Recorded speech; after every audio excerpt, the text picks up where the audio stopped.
Welcome to the Uncommon Career Podcast, where you get clear direction, a persuasive brand, and a competitive strategy that moves you forward. My name is Patricia Ortega, and I'm your host and career coach. If you're wondering about the industry and whether or not you have a chance in this economy, in this downturn of a job market, or if you're wondering how to differentiate your resume, whether you are an individual contributor, and especially if you are a leader of leaders, if you are a manager or an executive, then this is the episode for you. We're talking to Emily Kapit. She's the founder and lead career strategist and career resilient expert at Refresh Your Step. So let's get into it because she's got a lot of information to share with us. Testing. This is with the Scarlett I2I. Testing. This is with the regular built-in microphone.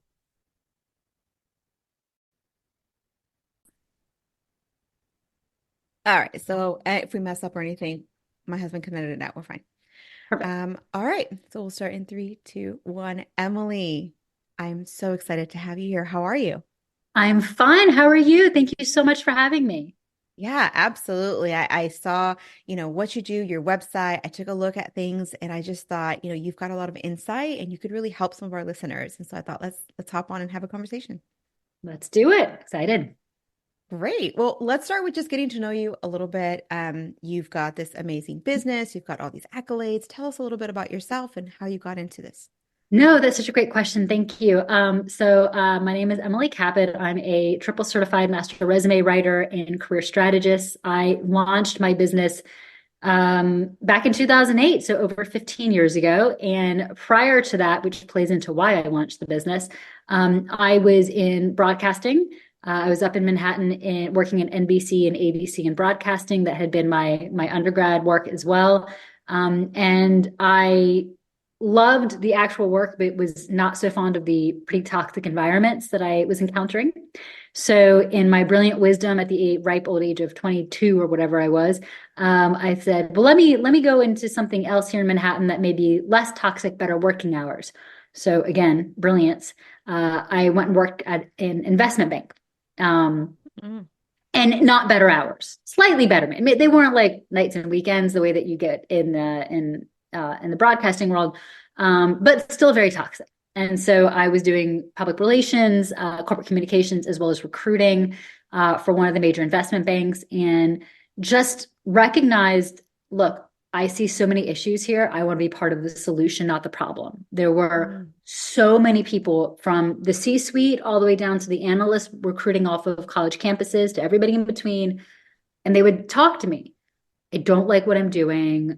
I don't love that I'm here. Yes, I get it. I'm making good money, or I will be making good money. I'm not happy. I don't know how to get out. And that was the very clear message that I just kept getting.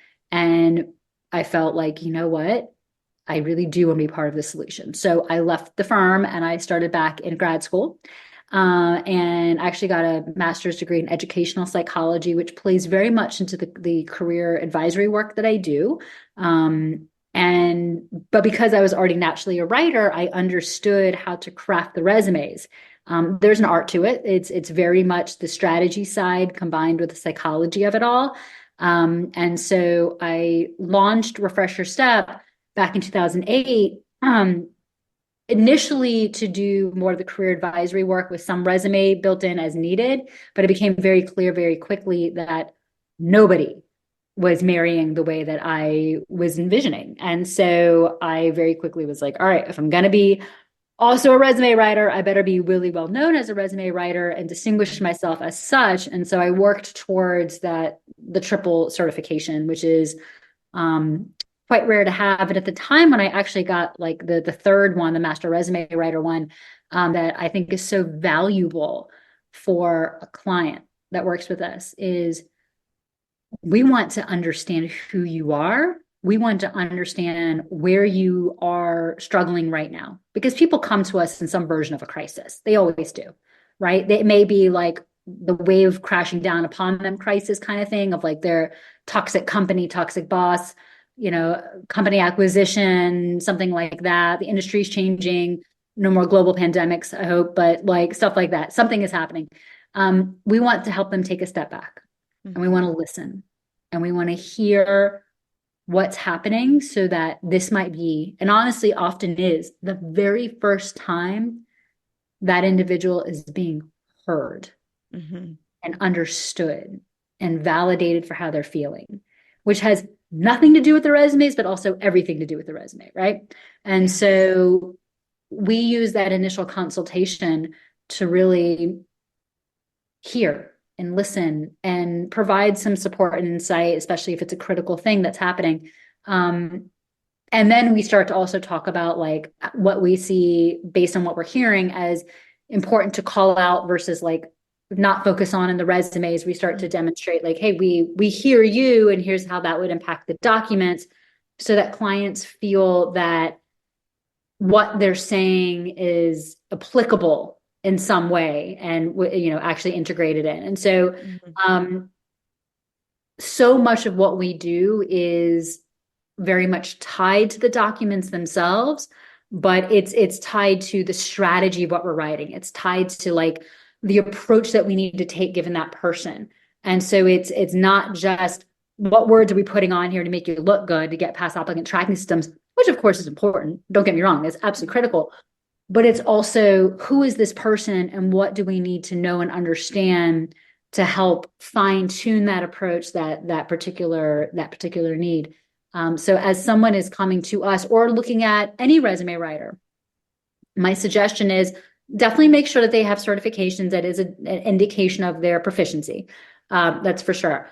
The other thing I would say is make sure that in talking with them, you feel that they are listening to where you are and what you're struggling with and what's going on, and they're hearing that and integrating that into their approach for how they would craft your documents, because they have to be tailored for you.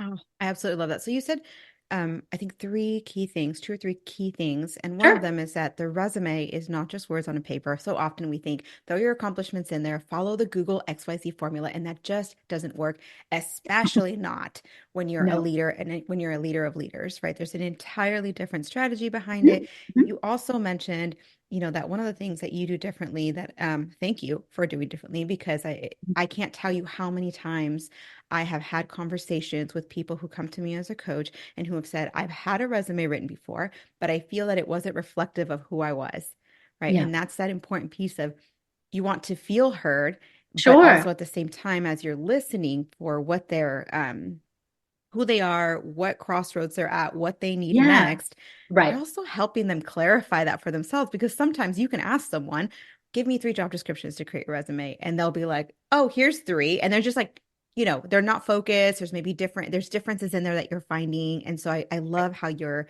so intentional about bringing Oh, that yeah. piece in.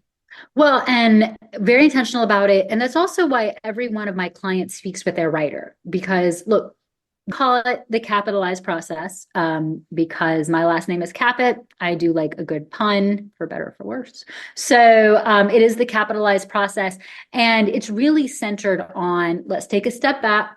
Let's understand some very key elements in this process and start working towards the documents and what they need to be, and then also your job search strategy. So a key component of the entire process is, what is your record of achievement? What have you done and done well? And what has been the outcome throughout your career? Because whether you are moving up in one straight trajectory within the same general industry, or your career has done more of this thing, which happens all the time, and you're moving into a different niche altogether, what we need to establish is that you have a pattern of excellence. And we want to understand what it is, because to show and demonstrate that you have consistently done great work is essentially everything in the Yeah. documents, in conversation, in negotiations, right? So that record of achievement piece is the nexus. It is the thing that which everything is sort of shooting off from that, and the documents, the interviews, all the conversations, the networking, all of it. So knowing your record of achievement, and we have a particular process, a worksheet tied to that, that's critical. The other two steps initially in the process are the theoretical job search. You kind of hit on this a minute ago. It's not just, hey, send us 3 random job descriptions. It's send us some job links that you feel are both ideally the direction you want to go, but realistically make sense. If you are an attorney or you're in finance, I don't anticipate that you are going to be a kindergarten teacher, right? Mhm. Like or you're going to, do dolphin training at, SeaWorld. I don't know if they do that anymore, but if they did, or whatever the case may be, we expect you to, people switch industries, but we have a general understanding of the direction you're going to go in. And we want to understand, ideally, realistically, what's that combination, that overlap, that Venn diagram, Mhm. if you will. So what job links tick both of those? And that helps people to better identify where they want to go, but being realistic with themselves. So they'll send us links tied to that, and that helps click in their minds, like, this is what I really want to do. A The commitment. another piece of the process is starting to get those recommendations in order. So LinkedIn recommendations are a pretty big deal. They do play into how the algorithms work, of course.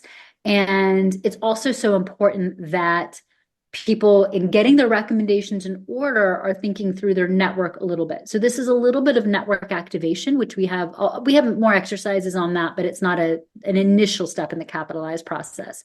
We do want you to start getting your network in order. And a way to do that is focusing on recommendations for LinkedIn. So sometimes this is specific to people that you are going to ask to write your recommendation on LinkedIn. Sometimes this is also tied to performance reviews and sending us stuff from there and utilizing that as foundation for remembering what you've done in previous years, and who your managers were, and how that's going to play into the record of achievement piece, as well as who you can reach out to for recommendations. One key thing I recommend for recommendations is thinking of yourself in the middle of a circle, and you're thinking of people you have reported into, so people above you, making sure to ask one or two of those, people you've worked with cross-functionally, internally or externally. Sometimes clients will fit the bill for this, as well as people who have reported up into you. And so you want to categorize a few people for each of those areas, and start to think through not just who is this person, what's this person's name, and how do they know me, but also what does this person know about me? I reported to Mary. Mary was so keenly aware of my strong communication skills and my ability to project manage.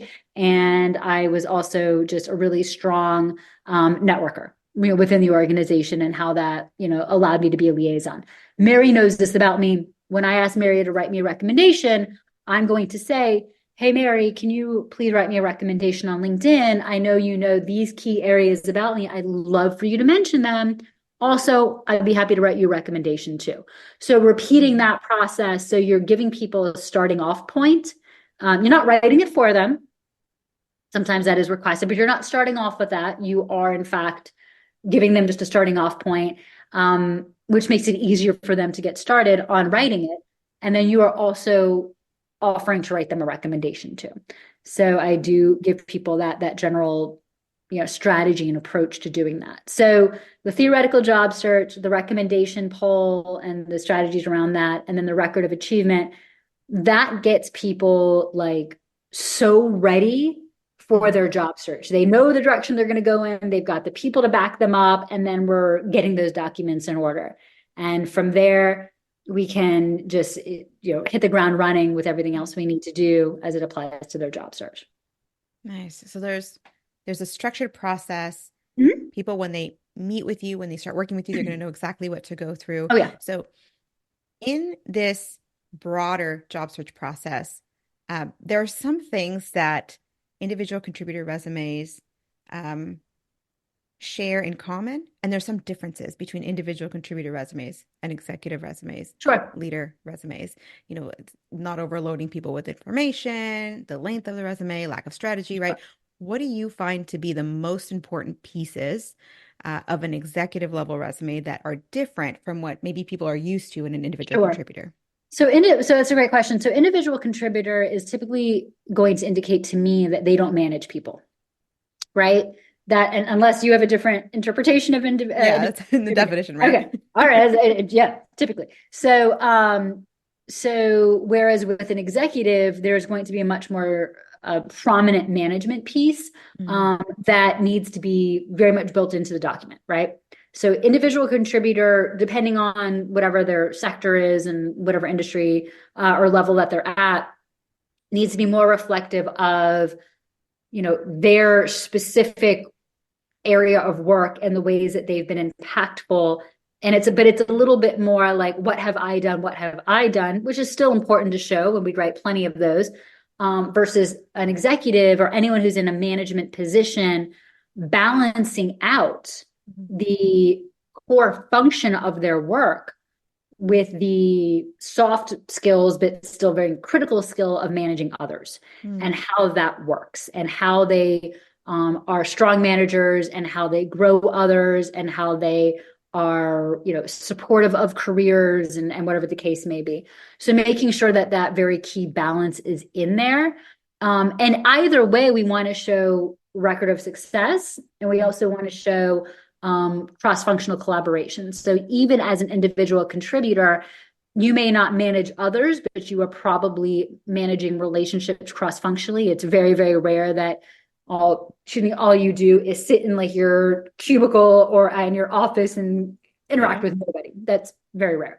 So we still need to be able to show that you can function within a larger organism, so to speak. But at that executive level, we need to be much more strategic and mindful about how we're showing that management piece. Absolutely. Thank you for sharing that. I think that's a piece that's missed very often because we think of a resume, we think of one scenario in which it's used. So, okay, I'm going to switch gears because we can go on forever, but I also want to be mindful of our time. Sure. But I've got two questions. One of them is a sneak peek. I want to get to know a little bit about something that you've been sharing online and that I've seen. But right before that, there is so much going on. I can't even say in the industry, in the market, in the entire job market right now. We're in January or February 2024, early 2024. Mhm. There's usually this expectation more jobs are going to open up at the beginning of the year, and that's actually not the case this year. What are your thoughts on what is going on, what we should expect? Yeah. Well, it's interesting you say that. We've had so many clients get jobs just in the last few weeks. I actually did have it post up last weekend. I think I'd gotten like 4 or 5 emails. I just got this brand new job, and it's, I'm getting paid 33% more was one of them. I mean, there is hiring happening, but to your point, you're absolutely right though. To your point, it's a very odd year in the sense that there's hiring, but there's also a lot of stop and go hiring where it's happening and people are being reached out to about roles, but then it's like, hurry up and wait. And I think that is reflective of economics. I think it's reflective of a lot of instability just in the larger world. And there's a lot of instability from a macroeconomic perspective. It's obviously an election year, so there's a lot of just insanity tied to it and how that impacts hiring in different industries. What I would say, and I've said this before, and I will very likely say it again,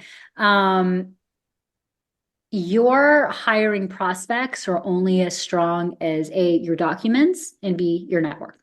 So while it is nice to see, roles open on Indeed, which I don't particularly love Indeed, no offense to Indeed, but it's not really where a lot of hiring happens.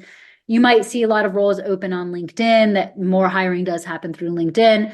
And that's common kind of all the time, but it's a generalization, right? And that's how they have to approach it.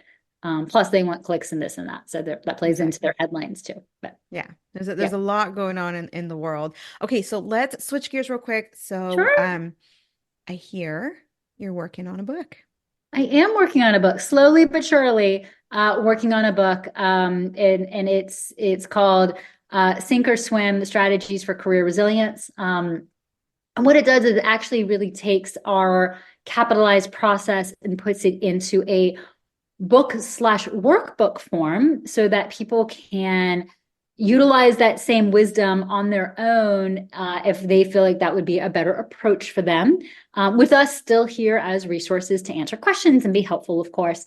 And so in between running the business and working with our clients, as well as honestly just living life and raising children and all of that, I am writing the book.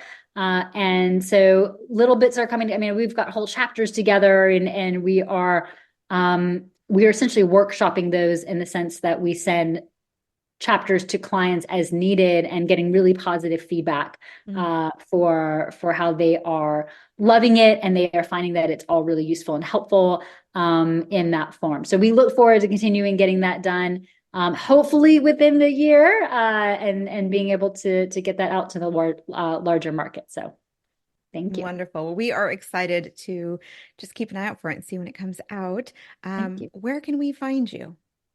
Great question. So, you can find me on online, refresherstep.com. Definitely check us out there. We are, of course, on most major social media. So, Facebook, Instagram, and LinkedIn, obviously LinkedIn. You can find us there as well. And, shoot us an email, emily@refresherstep.com. Always happy to connect there. And, we are, for anyone who is based in the Atlanta region, I am local to the Atlanta area, always happy to meet clients here, although our clients are national and international in scope. But do have to give a shout out to A-Town where I am, and we are always happy to meet clients in person here too. Wonderful. Okay, well, last thing, imagine you've got 1 minute and the entire world is listening. What do you want to share? As much as resumes are important, they are not that important. It's your network. It is your connection to other people. It is tracking the ways that you have been impactful that really matter, and learning to communicate that. Focus on who you are and what drives you, and ultimately the kind of work that makes you smile. That's your worth. That's your value. That's where you'll start to shine. So go with that. I love it. Thank you so much for spending time with us today. We really appreciate it. Anytime. Thank you so much for having me. Awesome. Thank you everyone for listening, and we'll see you on the next one. Hey, thanks for listening. I really appreciate you spending time with me today. If you found this episode helpful, please tap the 5-star review on the show's homepage in your podcast app. It would absolutely make my day, and it helps others discover the Uncommon Career Podcast. Now, to download your free career resources and learn how I help seasoned professionals land amazing offers in as little as 90 days, click on the link in the description or go to theuncommoncareer.com. Thanks again, and I'll see you on the next one.